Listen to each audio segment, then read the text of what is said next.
You've got questions. It's time for some answers. Until now, we've stayed in the shadows. Watching. Waiting. We were formed 4 years ago. A US-led multinational unit. Codename Sentinel. Our mission, to investigate the KVA attacks and prevent anything like that from ever happening again.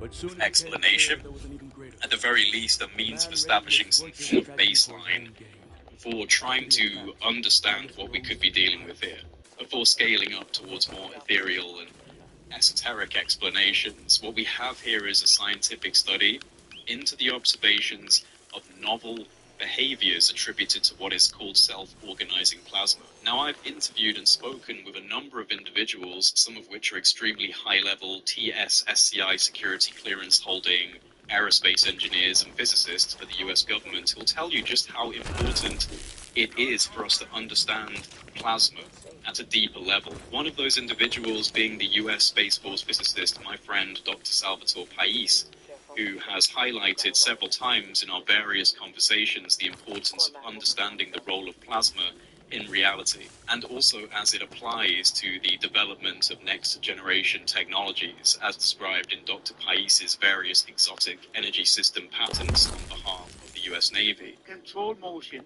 of electrically charged matter, usually from solid, of course, to plasma, plasma being the so-called fourth state of matter.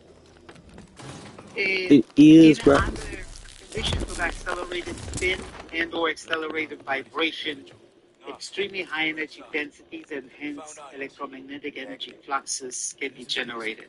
Nikola Tesla. Something else than, how should I say it, than charged solids, because the capacitance of charged solids is electrically charged solids is usually pretty low. So if you think of charge as capacitance times voltage, you must have extremely high voltages. Maybe the way to reach the Schwinger limit is not by the use of charged solids. Because the Schwinger limit. So that would be the resurgence of the Pais effect. The idea that if you push a cold plasma, which is really, when you think of plasma, you really think of extremely high heated gases to the point that the electrons disassociate from the nucleus. They actually liberate themselves from the nucleus because of the extremely high temperature, high energies involved. But in this case, a quote-unquote cold plasma has to do with a non-Gaussian, actually non-Maxwellian distribution of the electrons within the plasma. There are ways to get cold plasmas. Yeah, they actually exist, and you can Google them and see exactly how that can be done. But it has to be done. It has to be oscillated at certain frequencies. It's not easy to obtain. But in my opinion, it's much better to do so with plasmas than with charged solids. So I'll just leave it at that. Saying anything further would be like an E-cube thing. Not a good idea. I would love for you to give your thoughts on plasma in general and the possibility of self-organizing plasmic intelligences. How can plasma be technologically? Are there bridges between mystical insights and frontier physics when it comes to studying something like plasma phenomena? How important is it? Hans Alfvén, as a matter of fact, believe very much that the plasma under certain conditions, especially when driven far from equilibrium, can gain attributes, characteristics that could be interpreted as consciousness. So, under certain conditions, plasma could actually be regarded as a living entity. Now, Jesus exactly Christ. how that could be achieved, I have no knowledge of. However, look into a book written Right, if fucking plasma is the aliens, we are so getting fucking molested, bro. Farrell? We're cooked. Yeah, Joseph D. Farrell, I'm pretty sure you're going to talk about the demon in the core. The demon in the core. He has some fascinating research that he has done there. You have to refer to his earlier books on the cosmic war and so forth. Hey, look, it's the guy. children of heaven and earth, supposedly the god Enki that was the creator of kill a mankind. civilian. Him. And I believe the goddess' name was Ninursa. They were the geneticists of the bunch. There were 7 of them. 7 gods. Very interesting. The Enuma Elish, the book or the Sumerian book of creation, is something that should be looked at very carefully. What if I shoot them and hold It might square? give you an idea of the origins, the true origins of mankind. But anyway, I'm diverging on the atomic. No, I it still failed recommend me, this shit. greatly. He speaks of Hans Albane. Oh, God. If you suffer from foot or back pain, this is the #1 sneaker recommended by specialists. Meet the OnCloud What did I Balance do? Pro. Interest in understanding how plasma could become a life form. I'm not sure plasma is a life form by itself. So in other words, it's under certain conditions that the property of consciousness of plasma comes into being. Plasma applications are certainly a key focus in the classified world of black projects and special access programs. And this has likely been the case for a That's the very main long time. dude, the Now, villain. the paper continues on in its abstract. Kevin fucking Spacey. Cloud, from a personal perspective, because my own experiences did involve a cloud that turned out to not actually be a cloud, and we'll talk more on that later. Just the abstract alone in this paper is fascinating and seems to have been almost completely ignored by researchers with podcasts on these subjects. I mean, I haven't seen anyone discussing this multinational, multi-institute, multi-scientist, peer-reviewed, and prestigiously published research paper into something so exotic and, quite frankly, paranormal as this. Because what they're observing and studying in this paper absolutely shares direct correlations with observed patterns in UFO events. Kind of crazy that no one's talking about this, to be honest. So the paper continues on to say that these plasma forms have been observed and recorded flying towards and descending from the thermosphere into thunderstorms, congregating by the hundreds, and interacting with satellite-generating electromagnetic activity, approaching space shuttles. Now, that's a fascinating claim, and honestly, as a UFO researcher, what I find even more interesting here is the lack of the usual suspects that at this point raise my red flags. I'm sorry if that upsets some of you.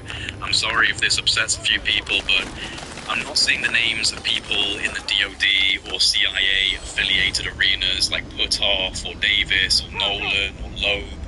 And they're not referencing insider sources like Elizondo or Semivan. And from what I can see, these scientists are not trying to sell books on UFOs or going to the conference circuit or making big documentaries. So to me, this is actually a good sign at this stage in the game. I hate to say it, but it is a good sign. Now, their observations of swarming behavior appears to be primarily based upon the characteristics of light-based anomalies on the various STS missions conducted by NASA, specifically STS-75, 80, and 119. So STS stood for Space Transportation System, more commonly known as the Space Shuttle Program, and it operated from 1981 to 2011 as the backbone of American human spaceflight. Across 135 missions, the reusable orbiters, Columbia, Challenger, Discovery, Atlantis, and Endeavour, carried astronauts into low Earth orbit to deploy satellites, service the Hubble Space Telescope, construct the International Space Station, and conduct experiments in microgravity, material science, and atmospheric physics. Among these missions, STS-75, 80, and 119 stand out for distinct reasons. Launched in February '96, STS-75, Columbia, was the second flight of the tethered satellite system. Now, this was a joint NASA-Italian Space Agency experiment designed to study how a conducting tether could generate... Oh fuck. Why is my phone glitching out, man? Oh my god, now it's fucking ringing. Come on.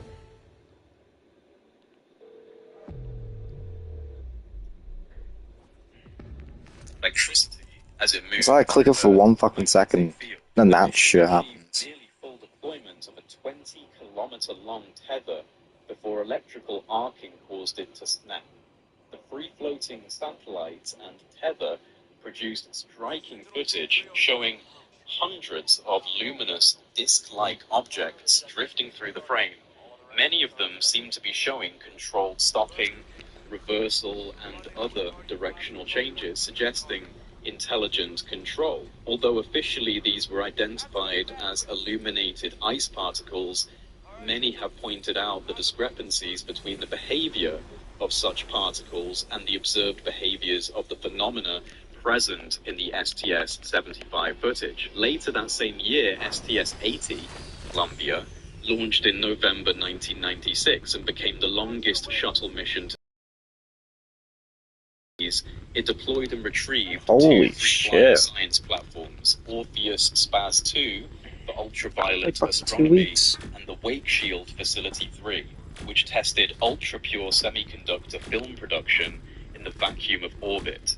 During the mission, external cameras again recorded circular luminous objects moving through space, similar to those seen on STS-75. Bro, it looks like a fucking blowfish. In this research paper, which then goes on to say that computerized analysis of flight path trajectories documents these plasmas travel at different velocities from different directions and change their angle of trajectory, making 45, 90, and 180 degree shifts, then follow each other. This is likely in direct reference to the STS-75 tether incident, because someone online, I have no idea who, had the brilliant idea of motion tracking the flight path of each individual object in the STS-75 tether footage, because there are so many of these orbs or disks that it can be really difficult to follow the direction of a single one.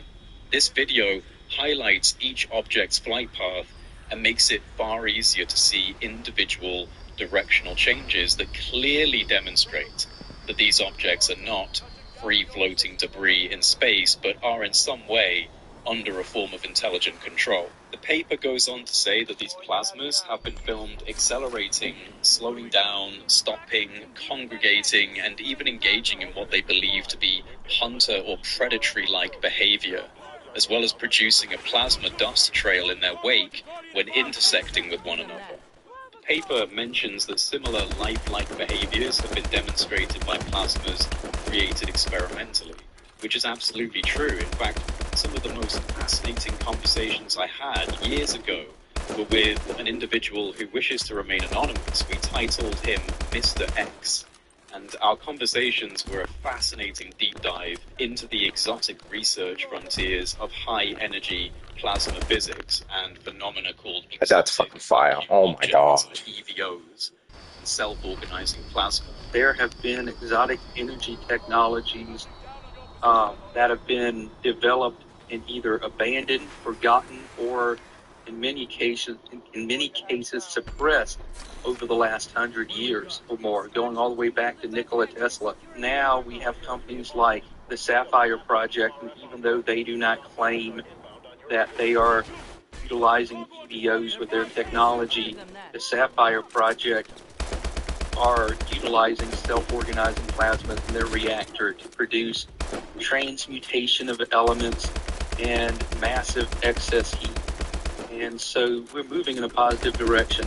You know, what's really interesting is with these self-organizing plasmas, which I hope we'll get into a little bit more in the conversation, they may have superconducting properties because, for example, an EVO is just a self-organizing construct of electrons and positive ions, and they self-organize out of chaos. They are working against entropy to self-organize, and they can develop a very narrow membrane of electrons, but they're not really individual electrons anymore. Around the exterior, they have lost their individual identity. They have become more like a Bose-Einstein condensate, and they may have superconducting properties, and that may be one of the reasons why EVOs, exotic vacuum objects, and there's other names for EVOs. You can call them plasmoids, you can call them erzions, you can call them by a bunch of different names. Fuck that fire, These man. EVOs produce a wide variety of anomalies that have been detected over and over again, and I think it's part of that superconductive nature of the exterior membrane that gives them some of those abilities.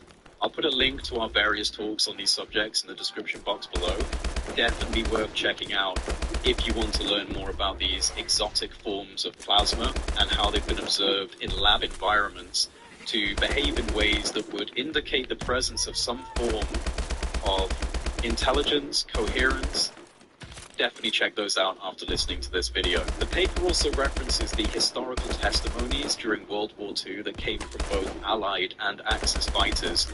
These were especially prevalent with pilots in aerial combat theater who observed balls of light outside their aircraft. So common, in fact, was this phenomenon that the American pilots dubbed them as Foo Fighters. And there was some speculation amongst the Allied force leadership that these could be some form of Axis Wunderwaffe, a German superweapon of some kind. That was until intelligence reports came back detailing how German pilots were giving similar testimonies with the same level of confusion as to the origin of these mysterious orbs. It was therefore concluded that neither the Allied nor Axis forces were responsible, and the Foo Fighters remained an unexplained mystery. The paper mentions that these phenomena have been observed and filmed by astronauts and military pilots, and subsequently classified as a form of unidentified aerial or anomalous phenomena, UAP, previously known as UFO. The abstract of the paper concludes that plasmas are not biological, but may represent a form of free life, that via the incorporation of elements common in space could result in the synthesis of RNA. RNA in the human body catalyzes chemical reactions, it stores and transmits genetic information like DNA. So this duality makes RNA the leading candidate in what we call the RNA world hypothesis, the idea that early life on Earth began with self-replicating RNA molecules that both stored information and then catalyzed their own replication, eventually giving rise to DNA and proteins. So these researchers are proposing that the same kind of process might occur in the vacuum of space in order to form these self-organized plasmic life forms, which is just fascinating as a possibility. And again, it ties into ideas I have surrounding my own experiences with orbs of light. The paper's abstract ends by saying that plasma constitutes a fourth state of matter. This again is something that Salvatore Pais has said to me many, many times, and how important it is for us to recognize this, and that these plasmas are attracted to electromagnetic energy, which again is key for my ideas around my own contact experiences. And the paper says that when they're observed in the lower atmosphere, they likely do account for many of the UFO, UAP sightings over the centuries, which, frankly, I would agree with. I think this is very likely, not for every experience, but certainly the orb phenomena, which has been prevalent all the way through human history. This could be a very high-quality scenario explanation for what these actually are. So how does this all relate to my own UFO experiences? Well, this is where we have to leave the territory covered in this incredible research paper and begin our own information synthesis, because in order to discuss my UFO experiences, we have to first talk about and gain a better understanding of biophysics, the physics behind our biology. It may sound incredible, but our thoughts and our intentions are linked to electromagnetic activity in the body. The brain and nervous system function through electrical impulse, and when neurons fire in synchrony, they produce measurable electromagnetic waves. This is what an EEG reads. Some scientists would even argue that consciousness itself is an emergent electromagnetic field created by coordinated neural firing. But I would argue more towards a receiver model of brain-body-mind cohesion, that our bodies are highly complex biological antennas for receiving a fundamental creative force that we call consciousness. What I want to stress here is that these ideas of auras and chakras and energy points, it's not just woo-woo hippie new age stuff, okay? It's been dismissed through that stereotype, but we know quite literally that our bodies are energetic. When you concentrate have to or be. meditate, the patterns of brainwave shift. Advanced meditators have been shown to produce very coherent, high-frequency brainwaves, such as gamma oscillations, that indicate Brain that power. many neurons are oscillating in unison. On an even deeper level, the controversial orchestrated objective reduction theory, or OR, by physicists Roger Penrose and anesthesiologist Stuart Hameroff, who I had an incredible interview on this subject with if you want to get deeper into the quantum consciousness model that these two brilliant people are looking at. But they posit that quantum-level processes in the microtubules inside your neurons, these tiny little components inside our neurons, these might actually underline consciousness. Remarkably, emerging evidence shows that microtubule networks in neurons can support ultra-fast electrical oscillations, essentially resonating at frequencies from kilohertz to gigahertz and even terahertz scales. These are essentially electromagnetic vibrations at the subcellular level. During ordinary states, such signals might be incoherent and cancel out. But if one enters a focused, coherent mental state, say deep meditation or intense intentionality, Oh, don't tell me I these have to watch tiny so stupid vibrations cutscene. synchronize, amplifying, Fuck like this, an man. orchestra playing in tune. There has to be entanglement in the brain, and I think fundamentally the brain, consciousness at least, is a quantum system embedded in a classical system. The microtubules themselves, they're inside neurons. They're made of proteins called tubulin. These peanut-shaped proteins that self-assemble into microtubules, and there's about 1 billion tubulins per neuron, and depending on hundreds, let's say, of microtubules. We need something in biology to quite literally orchestrate these objective reduction events and turn the proto-conscious noise into Beethoven or Brahms or the Beatles or whatever. And that's what the microtubules do. In principle, a human brain in a highly coherent state could act like a broadcast source of organized electromagnetic waves, a biological transmitter of intention.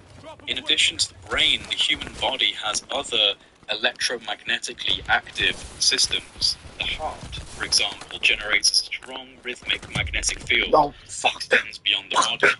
Practitioners of techniques like heart-brain coherence meditation. Oh my god, this cutscene! Stronger alignment. Again, it sounds like hippie woo-woo stuff until you look at it from a strictly electrochemical biophysiological level.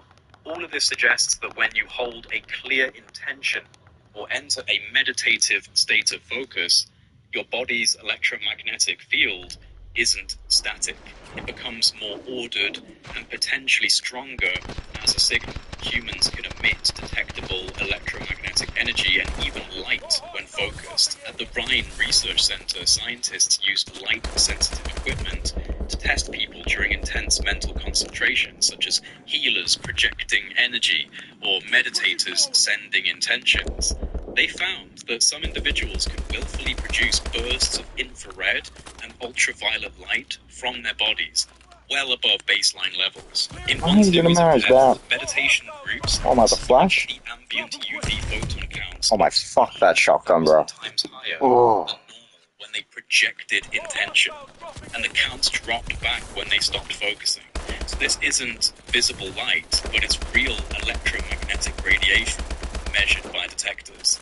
Likewise, other studies on biofield emissions have recorded ultra-weak photon release, what's called biophotons, from humans that correlate with mental intention. For example, healers concentrating on emitting chi from their hands showed significant increase in biophotonic output during the intention period. Overall, researchers have observed that biophoton emissions can be modulated by conscious intention and altered by mind-body states. In simple terms, when you focus your mind, whether through prayer, meditation, or the directed desire to communicate, your body seems to literally shine a little more, albeit invisibly to our own eyes. And its electromagnetic fields become more pronounced. We're only beginning to understand this bioenergetic aspect of consciousness, but it suggests a mechanism by which the mind can interface with the environment through physics.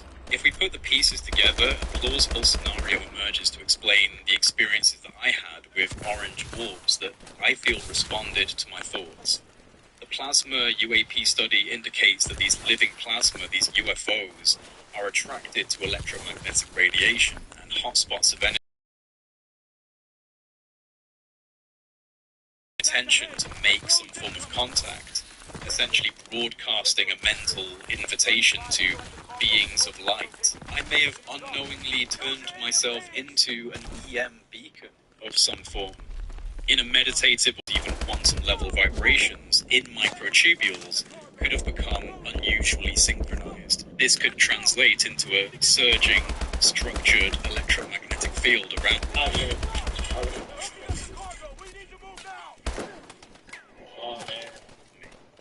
rich in oscillating frequencies and maybe even bursts of photons tied to my intention. And it's fascinating to note that in some esoteric traditions, enlightened or meditative individuals are depicted with a halo or a glow, perhaps an ancient artistic nod to this subtle light body that we can emit when we're in states of higher levels of consciousness. And by the way, I'm not trying to say I'm an enlightened being. I think that we have the capability of slipping into these states, but this isn't the typical human experience. 99% of my time, I would consider myself to be relatively unenlightened, and I have moments and flashes of intuition and experiences like this. So I think it's more about we're capable of falling into these more sublime, more natural, more fundamental states of consciousness, which ultimately we're actually trying to get back towards. But don't put yourself on a pedestal and say that you're able to do that 24/7. No one in the human world is capable of doing that 24/7, and I'm certainly not saying that. But I think that there is definitely, a level of correlation between the depictions of the light body and the actual electromagnetic processes that are happening in your body when you get into meditative and deeper or more expansive states of consciousness. And if a plasma-based intelligence in the vicinity feeds on electromagnetic energy, it could detect these kind of energetic changes. I have to think of my own focused mind as almost like turning on a small lighthouse, a subtle, non-random electromagnetic signal that's radiating into the night sky, into reality. Perhaps to some form of plasmic entity, this could stand out against the background noise of the vacuum. In the same way that the tether in the STS-75 drew in dozens of plasma orbs by emitting a strong electromagnetic field, perhaps a human in deep coherent meditation might draw the attention of a nearby plasmic phenomena, plasmic intelligence, and perhaps my thought get down the hill. Come on. could be both metaphorically and physically real, a kind of biophysical invitation of some form. And these were the most visceral experiences I had with any form of phenomena. I had plenty of strange, fleeting light phenomena occurring in the starry night skies, but these 4 events, which I've spoken about on a number of YouTube videos, if you want to go through the channel and have a look at the testimonies that I've given on my own experiences, I had experiences with these orange orbs of light. And one of those experiences involved them coming down from the sky and hovering only a few feet above the roof of my house. 3-5 feet above the roof of my house. And, this was a life-changing series of experiences that catalyzed me into creating Project Unity and doing everything I'm doing now. So I find it very interesting that this paper, it just feels that there are some really interesting connections and correlations between this idea of plasmic intelligence, and perhaps we're actually interfacing with another form of intelligence that's around us quite consistently, but is only making itself known to us when we produce a high enough electromagnetic burst, a high enough field, and maybe they're not even that intelligent and they just come and swim up to you because you're a form of energetic food source or a form of energetic enticement, like a moth to a flame. It's hard to know if there's an extreme degree of intelligence or if it's just a relatively animalistic but plasmic creature that is just responding intuitively or instinctively to your electromagnetic output. It's a very interesting concept. And if these plasma forms are a kind of proto-conscious life, albeit non-biological, but a form of life, it's conceivable that they might resonate with consciousness itself. In quantum biology, we can look at consciousness and quantum fields as intertwined. If orchestrated objective reduction, ORC-OR, is correct, conscious moments are essentially quantum states collapsing that are influenced by fundamental space-time geometry. So in a speculative vein, one could imagine a resonant coupling between a focused human mind and a plasma mind, perhaps via shared quantum frequencies or electromagnetic vibrations. While it's far from proven, this idea that mind can interact with matter via underlying fields is absolutely being explored on the frontiers of science. For instance, experiments in parapsychology have long reported that human intention can affect random number generators or even the behavior of cells at a distance, hinting that consciousness might have non-local influences, which I think it certainly does. If a plasma UAP, UFO phenomena has some form of awareness or sensitivity, it might literally sense an actively seeking consciousness and respond in kind. At the very least, the practical physics says it would notice a spike in local electromagnetic energy, and perhaps it would be curious. So when I pushed out my intentions into the universe, which is absolutely how my orb experiences came into being, it started with me in my back garden getting into a basic meditative state and very clearly modeling my thoughts around the desire, the intention to have some form of contact, to have something reciprocate the same level of energy, the same thought process that I was putting out there. If something wanted to respond in kind, I was opening that doorway in my mind and in my body and in my spirit, you could say. And it worked because I had these orb experiences on multiple occasions when I was doing these practices. So I look at it less from a woo-woo spiritual perspective, but that has merit. I'm not mocking it, but the wider world has mocked that element of it for far too long. You have to recognize that it's kind of cringy. A lot of the ways in which people discuss these things is quite cheesy and, very spiritually leaning. If you just look at it from a biochemical and biophysics standpoint and look at the bleeding edge of science and look at quantum physics in our microtubules inside the neurons and how the science is changing, you begin to recognize that actually there is a level of credulity to this that isn't being given its due diligence just yet, but it will be, because the proof is coming very quickly as we develop these models and as we begin to accelerate our understanding of the deeper layers of the kind of basement of reality in the quantum realm. Regardless, I just think that it's very interesting that these things are beginning to confirm the spiritual stuff. Even if you shrugged your shoulders and rolled your eyes at the kind of new age spiritual way of looking at things, there's a lot of evidence that's actually coming up in the biophysics departments. And so I think that this is a very interesting kind of correlatory symbiosis, this paper, this research paper on plasmic intelligence, because it opens up a door to understanding what you might be interacting with when you have these orb experiences. When you interact, are you in some way handshaking with a plasmic intelligence? Are you in some way giving it a way of interacting with you? And this is, again, something that the Buddhists in spiritual tradition would call a tulpa, a psychic manifestation. They would say to ignore these orbs, that these are just part of the meditative journey. The real journey is to get to true silence and true darkness. Everything that pops up in, on the way towards that journey, on the way towards that destination, should be ignored.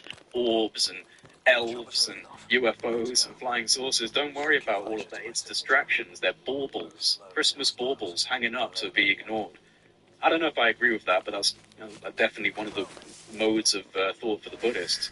But I think that this paper offers a very interesting thought experiment for what you might be actually seeing and interacting with when we have these phenomena come and visit us and experience us, because we're in these highly energetic states, and these seem to be drawn towards those kind of electromagnetic pulses and influxes in energy.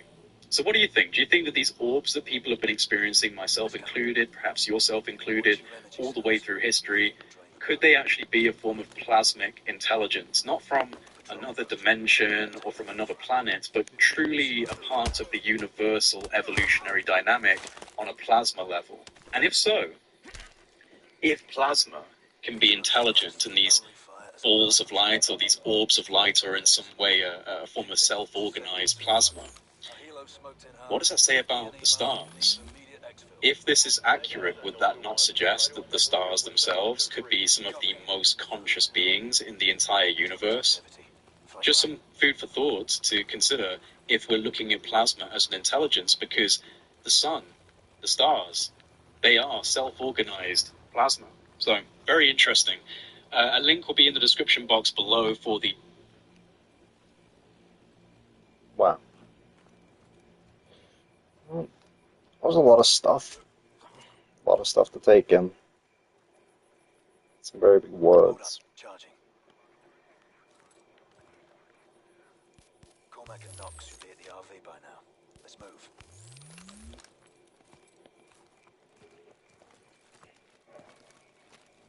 Two in the vehicle. Not exactly my cup of tea, Take 'em out quietly.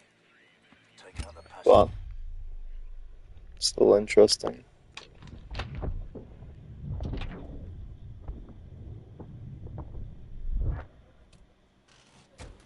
Top job.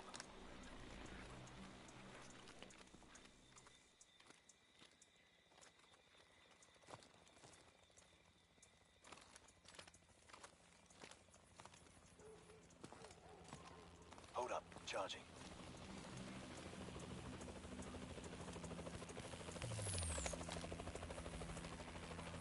Moving.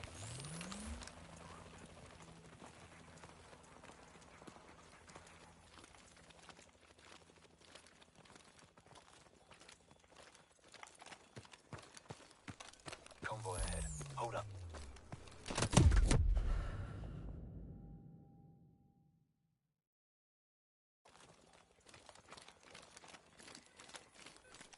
Convoy ahead. Hold up. Damn it, Mitchell. Here they come.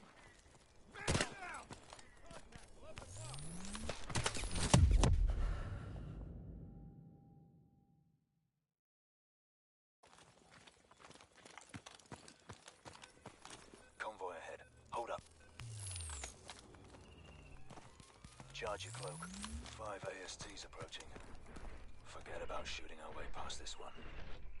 Grab some cover.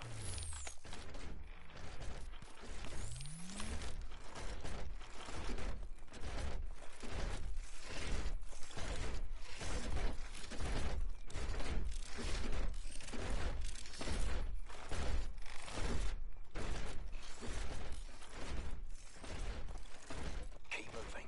Almost there.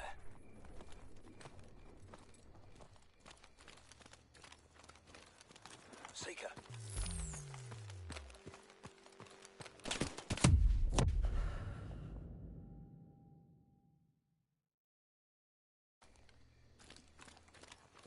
Seeker.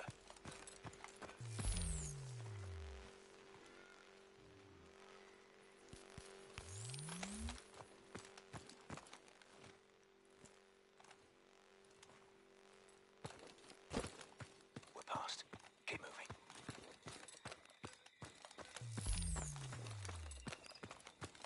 This is it. Cormac, we're on approach. Copy.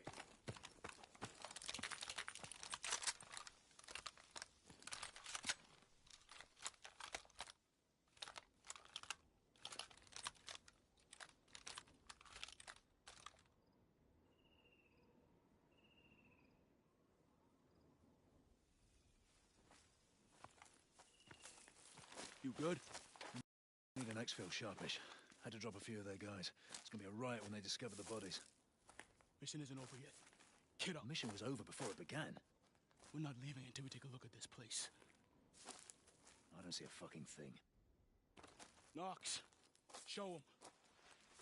Sending you my feed. Chemical signature, boss.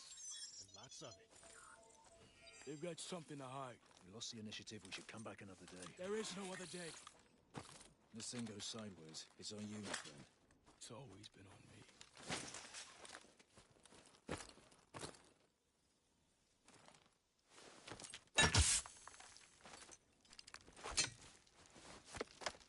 He's a hard bastard, I'll give him that.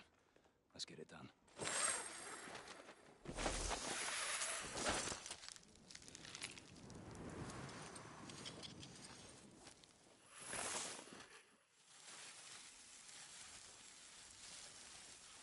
Holographic canopy. Target building up ahead. 2 guards on the canopy.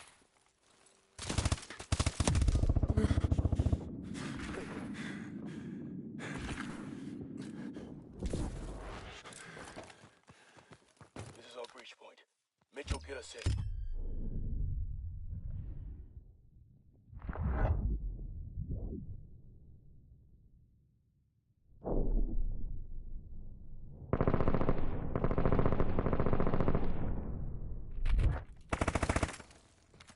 Two in the hallway.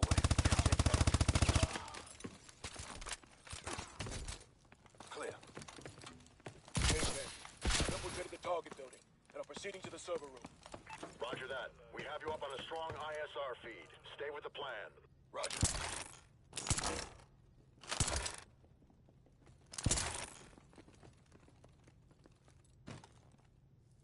This is it. Mitchell, your lead. Never mind. Clear. Get on that console.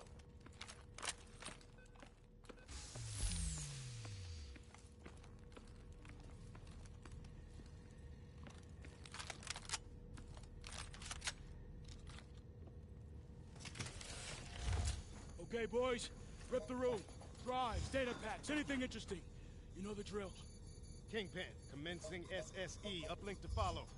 Standing by to receive That package. was Grandpa, those two over there. Bingo, we have the package transmitting. Uplink confirmed. All right. Burn it down. Thermite out. There's more of this place than bioweapons. This is gonna take Irons down. You good? Package received. Good job. Proceed with second target. Copy that. We're shooting the chemical facility. On me. 2-3, be advised. We've got enemy packs swarming the target. They just activated a sensor net. Our cloak is gonna be useless. Okay. Those no longer an option. Watch out for sensors. They'll scramble our exos. Go.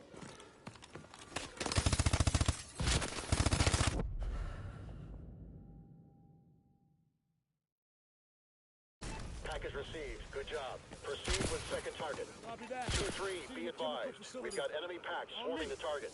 They just activated a sensor net. Our cloak is... Okay. Stealth's no longer an option. Watch out for sensors. They'll scramble our exos. Go.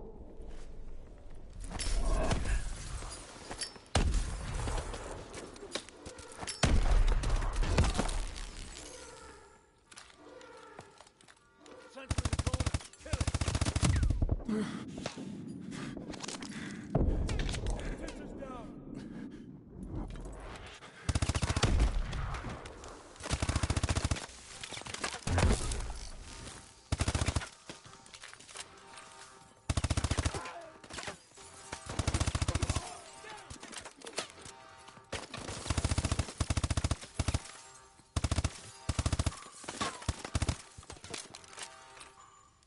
Flank left or right.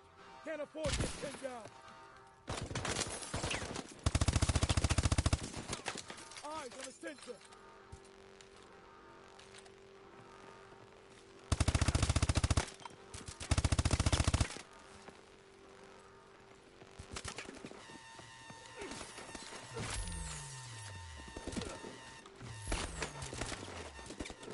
Contact below us.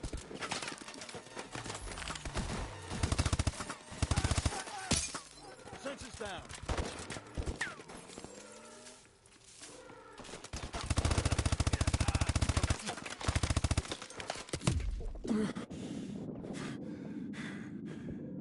Sensor's dead.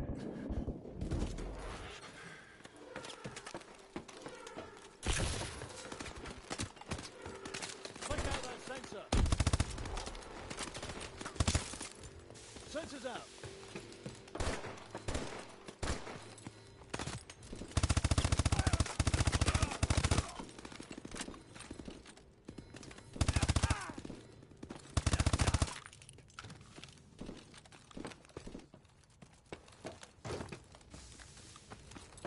We're here. I've got trace toxins on these canisters. This is all Manicore. Mitchell, plant the FRBs. Let's seal this up. Everyone out! Kingpin. Laboratory secure. Primary LZ is too hot. Sky's full of hostiles. We've established LZ Black 3 clicks to the southeast. We've ID'd a T-740 in the south hangar. That's your ride. Understood. We're moving. Keeps getting better.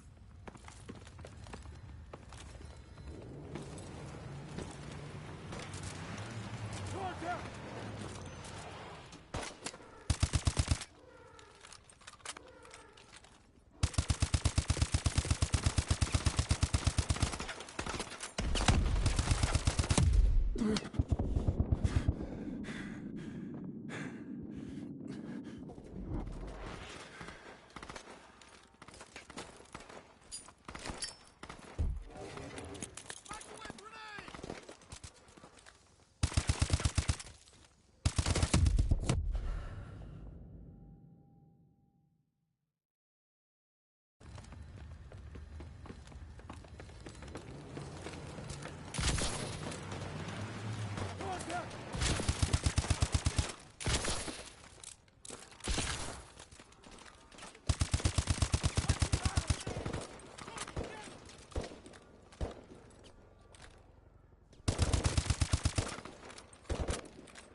Get this door open!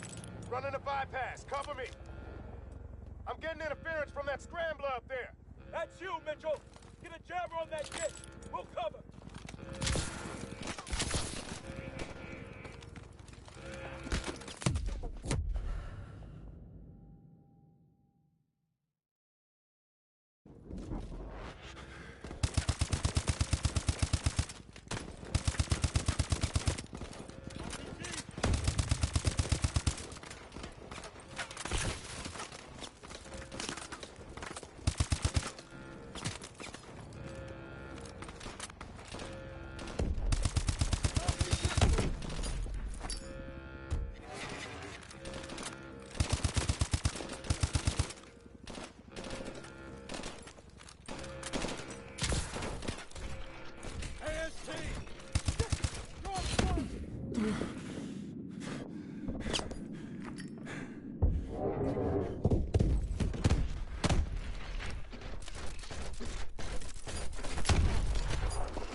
AST!